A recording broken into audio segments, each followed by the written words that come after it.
Thanks very much, Suzanne. You may consider my question at the end of the last panel as the beginning, kind of way of cribbing another 5 minutes of time. Saves me having to say something over again.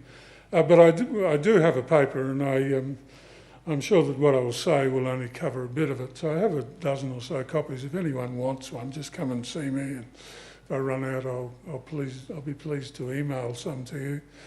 The main title of the paper, which came across to me late in the day, is Bargaining with Giants.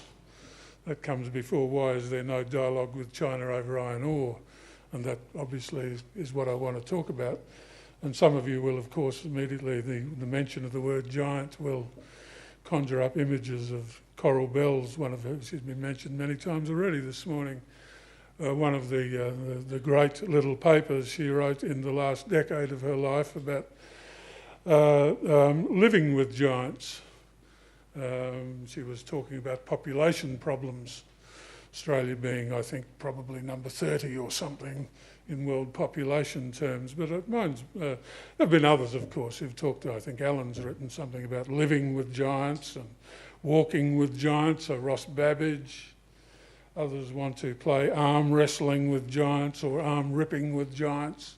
The metaphor of giants has kind of become rather popular in Australian foreign policy. So I want to talk about bargaining with giants. And it's linked to a very interesting argument. I hope you find it interesting, because I do. One of the problems I have with Australia having something to say in the big issues of number 1 and number 2 in the world is that we're number 12. So kind of a triangle of 1, 2 and 12. It's not a very satisfactory or stable arrangement, and when you try and make it, this isosceles triangle, stand on its narrow side, it tends to fall over. So one of the questions I've been asking myself is, on what sorts of issues can we talk to the giants on the basis of equality of status, rather than as number 12 or number 30 in the case of population size? And of course, one of the obvious answers is in the market for iron ore, where Australia and China come into this market as number 1 consumer and number 1 supplier. And who's number 2? Brazil. So Australia, China, Brazil. There's a nice little company on which you could be constructing a very interesting dialogue about the rules of the game in iron ore, because frankly there are none. Partly there never have been any. Or insofar as they have been, they've been kind of the artefacts and creations of usually the dominant consumer in the post-war period, which was Japan.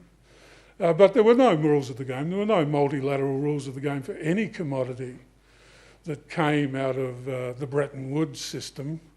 One of the great mysteries was why the market civilization that Bretton Woods gave rise to said nothing much about oil, resources, etc.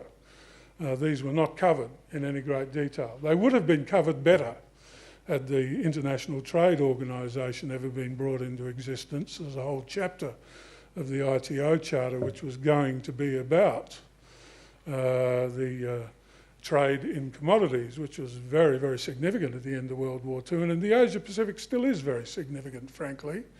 But of course the ITO was never born, so nothing ever happened. There were, I guess you might say, there were rules of the game of regional scope in Europe. And this, my mind is drawn to that by we've all had a good belly laugh about the European Community and its Nobel Peace Prize, etc. It didn't get the prize for economics. And I'm not too fussed about the Nobel Peace Prize, actually, for the European Community. And if you go back, and it's worthwhile going back and having a look at what the Nobel Committee and its spokespeople had to say, where did they start? Well, they started with what they euphemistically called Franco-German reconciliation. And what was that? That was the iron and steel community and Euratom, and a few other things besides. And that was certainly the foundation of it. So European solutions to resource conflicts were part of the were quite important in kind of, well, you can make a reasoned case that the You know, a very significant component of the first two world wars was all about the conflict over resources. And by that I just don't mean oil, but lots of other resources as well. But that's not been true in the Asia Pacific, and I'm sure I don't need to give any, many of you will know this, but of course the manipulation of commodity markets is an enduring theme. I remember, I think the ball really started with George Kennan, who I recall wrote a memorandum saying how if the Japanese ever get too far out of line, we'll be able to control them by manipulating the terms and conditions of their supply of oil to Japan. Not quite sure I would have called that outsourcing of their kind of security problem, but certainly it's a long story of kind of the manipulation of resource markets is an important part of Asian politics, and it still is, and it always has been. And so I think kind of in the larger project of bringing a degree of rules-based principles into play in the Asia Pacific, there's an important part to be played by suppliers and customers for iron ore, and of course Australia is one of those. And with China, I kind of think this provides us, as I said, with a basis to, if we wanted to diplomatically sit down and discuss with the Chinese, with or without the Brazilians, the terms and conditions on which iron ore would be transacted. And that would be a very useful dialogue, and it would be cutting across the strategic, the kind of the two, you know, the kind of the bifurcation that I was talking about in the question I posed before lunch, and I kind of think that'd be very useful. Having said that, there's absolutely no sign that any government in Canberra shows any willingness to do this. The first principle of selling resources that seems to guide Australian policy is that these are commercial matters, and these should be left to the big commercial players, the terms and conditions of sale, the mechanism of the market, the way the market works. These are matters, in the case of iron ore, for preeminently Rio Tinto and BHP, and these are things where the government has no right to say anything. This seems to me to be not only a mistake, but a very expensive mistake for which we're about to learn to pay a very big price. It's all been fine to say that when the market has been going up, but now that it's about to start coming down, we'll see how far away the bottom is. And we might reconsider the wisdom and prudence of that position in 2 or 3 years' time. It'll be interesting to see. The argument is not entirely new, i.e. that we need to have a dialogue with the Chinese about iron ore. In fact, I wrote a paper on this with Carl Ungerer 2.5 years ago. I remember going to the Department of Resources and presenting it at one stage, and it went down like a lead brick. They were very much in the kind of these are commercial decisions on which we as a government have no say. They were in that mode, and they remain in that mode. And even though Carl these days is advising the Foreign Minister, I don't expect that he's advising him about that. I'm sure that they have other things that need advice. So, but I do note that, and this is perhaps the beginning, that Bob Carr is saying, and partly on the advice of Linda Jacobson in Lowy, who's gone to print last year, saying that what we need is a kind of a strategic, economic, diplomatic, it's kind of a three-pronged dialogue with the Chinese. And I notice also that, and I suspect this will surface on the weekend, that Peter Drysdale, as much as anybody is probably the power behind the throne of the government's about to be released white paper, Peter Drysdale has been saying, well, we need some discussion about foreign investment issues, etc. So the beginnings of kind of economic dialogues with the Chinese, but as yet no sign of anything specifically on iron ore. So my paper is a kind of an attempt to say why that would be useful, both as a means of building up missing, absent rules of the game in the Asia-Pacific region, but why it would be useful from the point of view of Australian national interests, fairly narrowly conceived to have that kind of dialogue.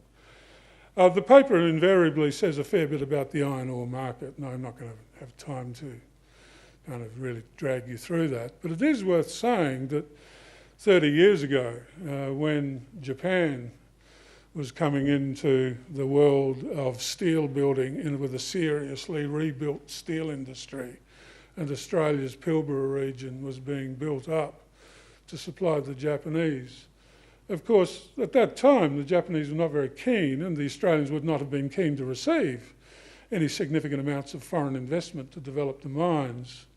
They were all developed with long-term contracts.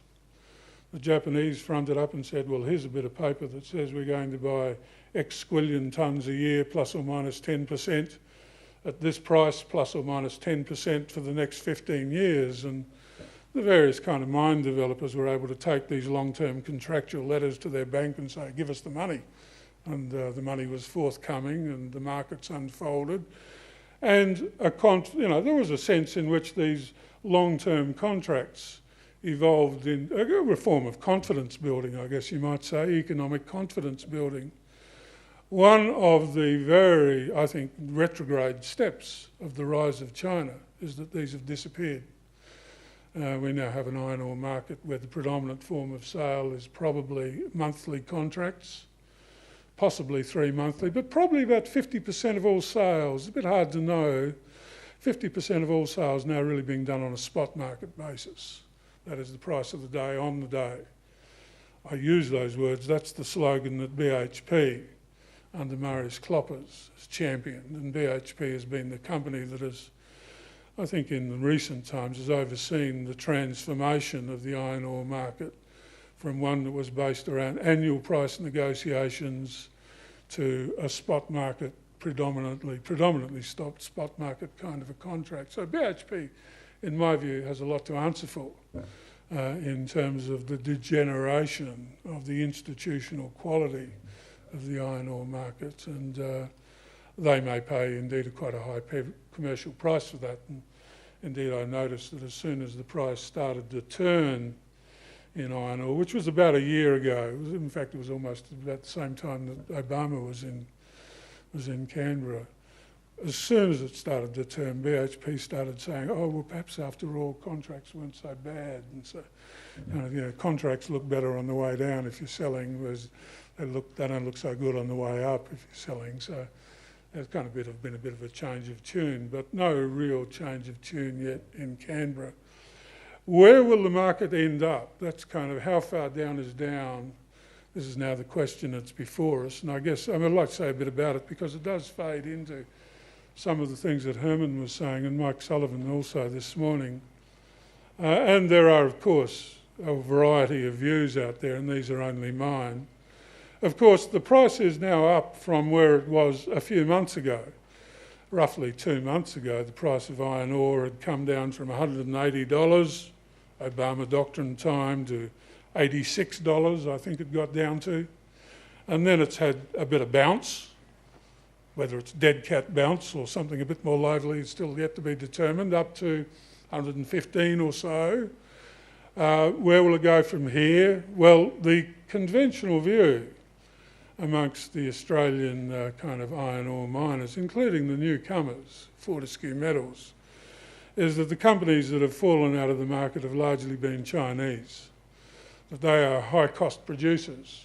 They require a price of $120 a tonne or so to even make a profit, and the steel industry is doing it tough, and the iron ore industry in China is doing it even tougher.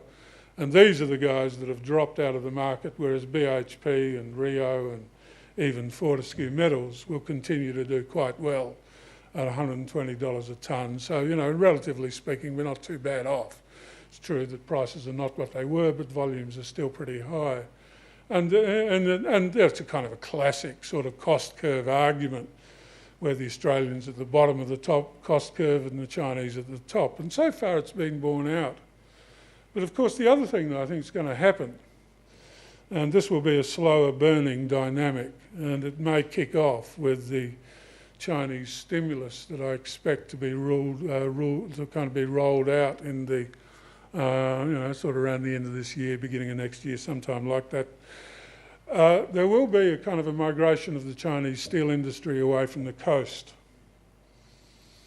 And China's steel industry will start to move inland, partly because it's in massive oversupply. I mean, I like to repeat it. I caught a Chinese steel executive saying a few months ago in the press that he was having a problem with his banker And what was his problem? His banker wanted to see, and I quote him, evidence of profits.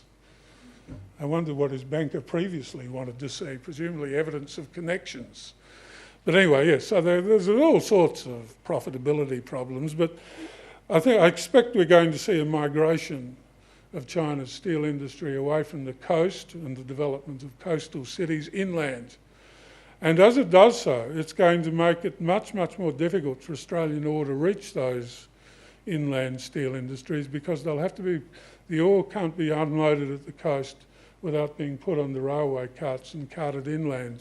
And it's going to make Australian ore relatively higher cost, notwithstanding the high quality of stuff that comes out of the ground, and it will play into the hands of what previously has been high cost inland Chinese iron ore. So I expect there's going to be a kind of a fairly nasty, drawn out shrinkage of volumes, in addition to whatever price kind of penalties that there may be. So yes, that's just to try and phase in a little bit. I'm looking for a way to sort of wind this up. I'm painfully aware I've had my 15 minutes here. But yes, the kind of the guts of the paper is an argument for why we need a dialogue with China over iron ore, which is both cast in terms of the development of rules of the game, where there are none, and in terms of a prudential argument about the Australian balance of payments and the stability of the Australian economy. So with no further ado, I'll just stop it there. But as I say, I have a dozen or so copies of that paper, if anyone would like to be bothered with it.